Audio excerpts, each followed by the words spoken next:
Hey mate, how you going? This is going to be a bit of a weird video because the end result was not what I was hoping for, but anyway, I suck at my words. But today we're going to be looking at, keep saying I'm not very good at this YouTube thing yet.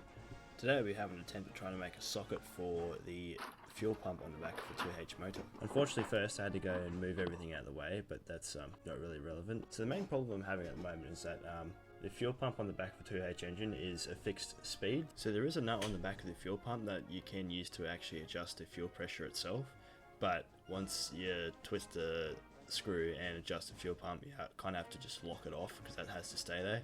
Otherwise, while you're driving along, obviously it's going to adjust. I want to try and see if it's possible to put a stepper motor on the back of the actual fuel screw itself and make an adjustable one, and I don't know, connect it to a Raspberry Pi or something. So here's my first couple of attempts. I'm using a screwdriver just trying to bash the nut back like I've seen other people do.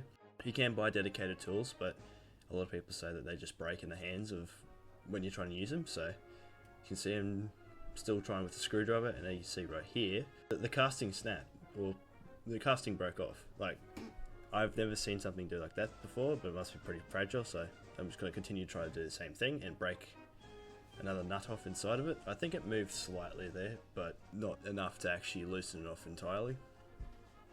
So I'm going to continue to try and do the same thing here. Oh, clearly wasting my time.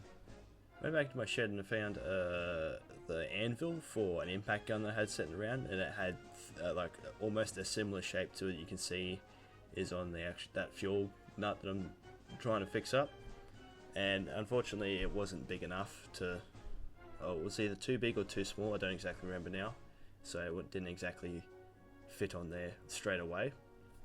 So here we are, I'm back at the vise. I appear to be squeezing them together, so it must have been just a bit too big.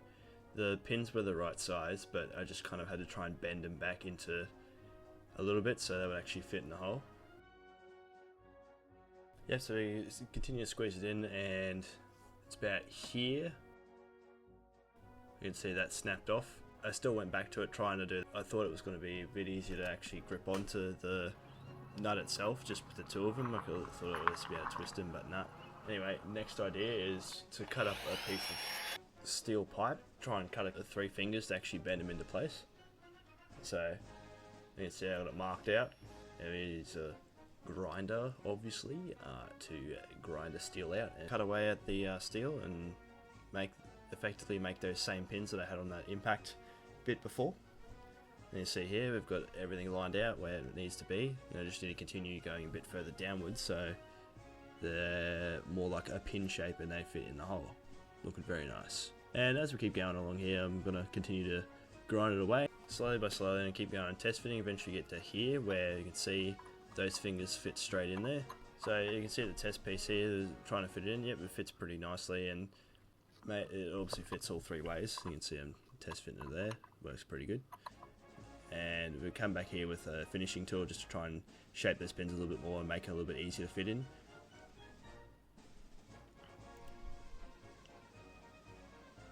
That's what the finished product is. It's looking pretty good. I think it's got the 3 pins that I need to go in there, so, and it just bent the pins out of the way. So here I am, thought, well, I'll just double them up and bend the pins back over and try and form them together. So that's what I did. I bent all of them back over, and here I am with the grinder, just grind a bit more just to make them twice as thick, just to try and give it a bit more strength. And back to the finishing. Also, can I comment on how these rotary tools are working, because I don't know what I'm doing wrong with it. 9 times out of 10 when I go to use it or just touch something with the end of it, it stalls out. So I don't know if it's supposed to be a safety preventative or whatever it was. And this is my second finishing tool that I've actually had, a rotary tool I should say. It was the first rotary tool that I had. The shaft inside the motor seemed to disconnect, so I don't know how that works. I tried pulling apart. I tried pulling the motor out and have a look at it, but it's kaput. So here I am, thinking that bit of heat might actually try and melt that metal together, or at least temper it a little bit and try and strengthen it so it doesn't just twist off and shake. Obviously having a bit of trouble trying to start the gas torch because wind, not really wind, but as you see I'm just trying to go around, hitting it up, making it nice and even.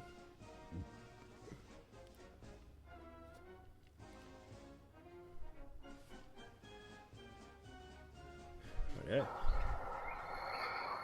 So this technique is commonly, I think, referred to as hardening. So it gets the molecules hot enough where as soon as they cool back down, as you can see, I put it straight in the oil.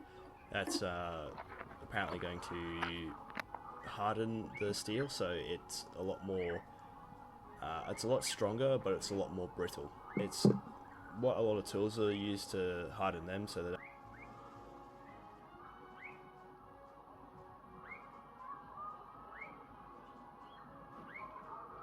your spanners don't just break. Very good tap on the edges. You see it's covered in that lovely oil. Here I am with just candy degreaser just to cool it down even further, get rid of all the oil. Yeah, tap it. And that seems like it's looking pretty good to me.